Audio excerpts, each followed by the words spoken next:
Greetings guys and welcome back to today's video. So in today's video, we'll be doing a continuation of the intraday trading mastery. So we have done a part one where we looked at all of the fundamental concepts that make up the quarter theory model, the rules, how it works, all of those sorts of things. So if you haven't watched it, I would advise you to watch it before you continue with today's video. But I will attach it to the description for you guys on TradingView, and then for you guys on YouTube, you should see a link pop up over here. And this is essentially a continuation of various videos.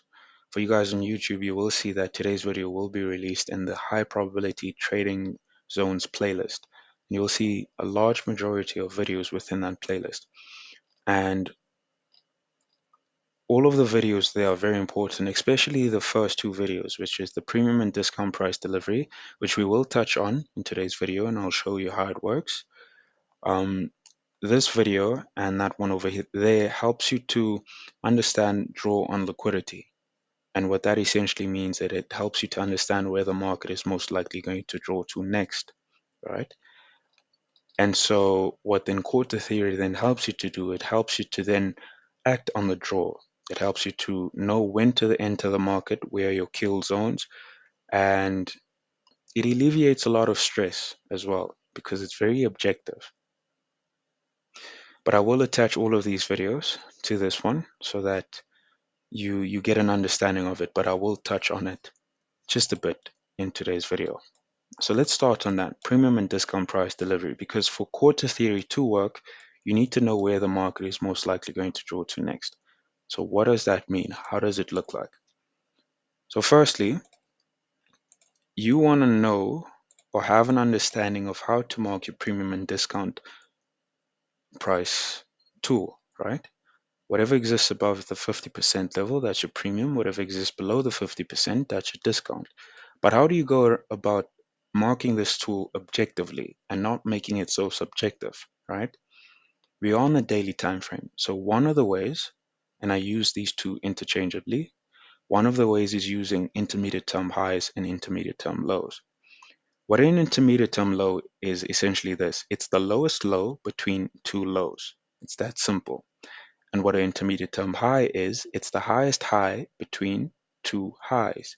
So therefore, I'll mark my tool from this low to that high, and this will essentially be how I look at my premium and discount tool or my premium and discount price delivery.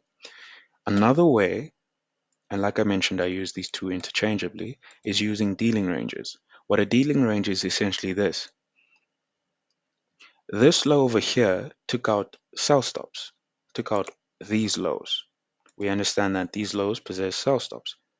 So once I start to see once I start to see price action push towards the upside and price action takes out the buy stops over there, this low becomes my dealing range low, and that high becomes my dealing range high the moment I start to see a market structure shift that takes out that low over there.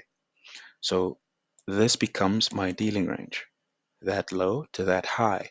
So what do I anticipate price action to do? Since we've taken out buy stops at a premium, what I anticipate the banks to do is sell price action as to reach at least the area of fair value.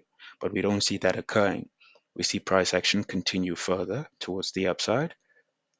Buy stops continuously get taken. And then over here, buy stops get taken. And then I get to see a market structure shift over there. So where's my dealing range? It's that high and this low over here. So that's my dealing range. This is what the banks are going to be looking at from that low to that high. So whatever exists up there is premium. Whatever exists down here is discount prices. So I use these two interchangeably, and this is how I use it. So the concept is this. Buy stops have been taken, and after buy stops have been taken, this essentially means that the banks are going to look to sell against these buyers because they exist at a premium price. So if you're selling at a premium price against these buyers, we're starting to see, we get the market structure shift. We're starting to see that the price action is starting to deliver towards the downside. So the first draw I want to see is towards the 50% level, the area of fair value, because that's going to be the area where which is at fair value for the banks to start to scale out their selling positions or their sell positions, which are at the premium. But the banks are they're interested in the discount prices as well. Because if you're selling at a premium, you want to be taking profits at a discount price. So where's the target? This low over here, we understand, possesses discount sell stops.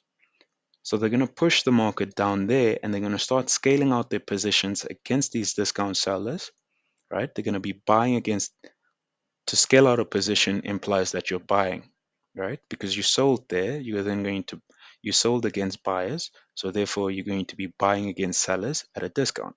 So that's what's happening. They scaled out some of their positions over here. So when you get a confirmation for bullishness, you can then anticipate price action from this point to push towards the upside. But we see that we get a fair value gap over here. Price starts to give us an indication that it's pushing even lower. So the moment this dealing range low gets taken, that doesn't then imply that the market is now bearish. This is how I then use it interchangeably, right? So immediately I start to see that, of course, you use these two together, right? So if that point wasn't going to be holding, and you're seeing that there's a fair value gap and you're seeing heavy distribution towards the downside, so you immediately use the intermediate term high and low. So then immediately you start to see below the 50%, where are your sell stops? It's discount sell stops over here, discount sell stops over there, and the market takes out those discount sell stops. So the banks pushed price action into a further discount. They scaled out some of their position over here. They entered more because this isn't a premium, so they sold more into a discount. Once they reach the discount, why do we see this rejection? Because they scaled out their positions against these sell stops, meaning they've buyed against these sell stops. Therefore, you start to see this rejection in price action. So the low has been established. Where's the next draw on liquidity? This is our dealing range. I want to see price action then draw into a premium, right? So let me just flip this around. And I explain this in that premium and discount price delivery video, so please do watch it. So if we understand that this low has been established, where do we want to see the market draw to next? At least to an area of fair value. So let's mark our area of fair value. That will be our draw on liquidity. But most importantly, we want to see price reach into these buy stops over here, because we understand if they bought at a discount against sellers, they're going to want to be selling their position against buyers at a premium. So that's why you start to see the market reject lower into a discount. From a discount, it will go back into a premium. That's how the banks move the market. So we're going to be looking at price action from this point, and we want to on the M15, and we want to continuously look for buying opportunities until we reach over there. So we understand where the market is drawing to. So now we look at quarter theory. Let's go into the M15 time frame. Okay, cool. So now let's look at quarter theory. We know that the market is drawing up here and up there. That's our first target, the 50% level. We know that that's where we want to see it going, but that's our overall point or our overall draw on liquidity according to the daily time frame. So that means what? On the M15, for each and every day, we're going to want to be buying until the moment we get a buy opportunity, we're buying continuously to that point, not to target it, but we're buying towards it. Your intraday trading, which means you close your trades within the day itself. You don't hold. If you're a swing trader, then you use the other quarter theory concept on the hourly time frame. But how does this work? Just to give you guys a bit of a um, recap on things, we understand that there are three models. So please do watch that video. It will explain all of these models in depth. And what we'll do is, because we've done all of this, I'll just continue with price action, and I'll show you which model it is as we continue together. So this is that point. The discount sell stops have been taken. We get a market structure shift over there, right? What does that imply? Further bullishness. And remember, we're doing all of these things in hindsight, right? That's how you learn. You learn all of it in hindsight. It doesn't work if you're trying to predict it to occur. You collect information by doing things in hindsight, and then you forward test it. That's how you learn. You forward test it using real market price action. So the first rule is, remember, from 6 p.m., that's when Asian session starts, until 12 p.m. I mean, not 12 p.m., 12 a.m., right? 6 hours, Asian session, London session, New York session morning, New York session afternoon. We're on NASDAQ. I mentioned this last week. Not last week, I did. Sorry, I did that video a while ago. And I'm sorry that I'm releasing this video quite late. I did mention this before. Um, I'm an aspiring architect, and there's a job that I had to, work out the contract and whatnot on. And so that took my time. So I just wanted to focus on that. So I'm sorry for releasing this video a bit late. In any case, like I mentioned, Asian session, London, New York afternoon. When we're trading NASDAQ, you only want to be trading your New York session morning and New York session afternoon, because that's when volatility steps in. That's when the equities market steps in at 9:30. So you have a lot of volatility. And that's when the New York, basically, the New York session implies that the New York exchange is now open, like Wall Street. That's when people are going to work, right? This is around 7:30, 8:30. London session, you're not going to get much volatility. And I'm on funding pips at the moment. So if I open, and I'm trying to trade during London session, especially the indices, I have a large spread, larger than what it would be during this time. However, if you're trading currencies, because this does work there, then you want to be trading your London session and your New York session morning, not the afternoon, right?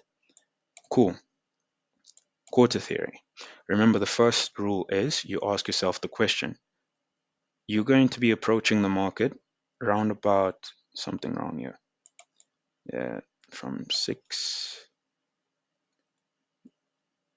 You want to be approaching the market around about here, and you want to be trading that. So the first thing you ask yourself is, remember the first rule, what is quarter one doing? Is it accumulative?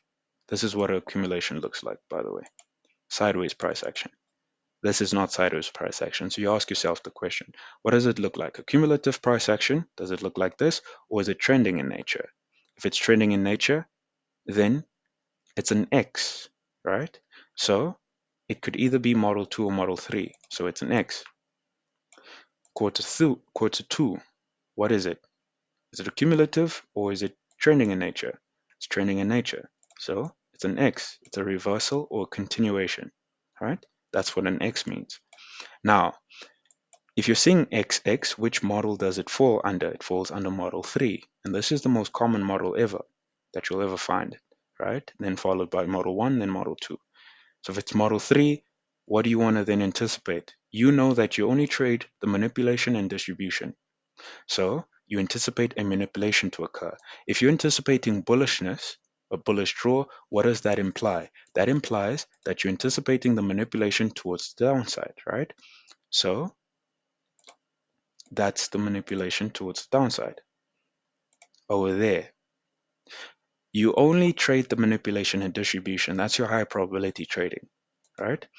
So over here, you're going to anticipate manipulation, and then you're anticipating a distribution of price action.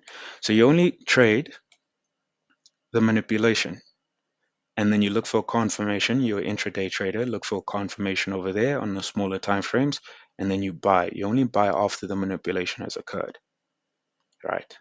What are you targeting? You're targeting your buy stops over there, right? Usually for me, when 12 p.m. hits, right, I close my trade and I stop trading. So it's a Tuesday, so I'd be trading the morning session. I usually interchange these two, right? So on a Tuesday, I'll only be trading the morning session, but on Monday I'll trade the afternoon, Wednesday the afternoon, Friday I'll only trade the morning session. So I interchange the two. Depends on the schedule. And what are we doing? We also looked at premium and discount price delivery, right? So what is this? This is an intermediate term low. Where's the intermediate term high? That point over there. So this is one move in price action.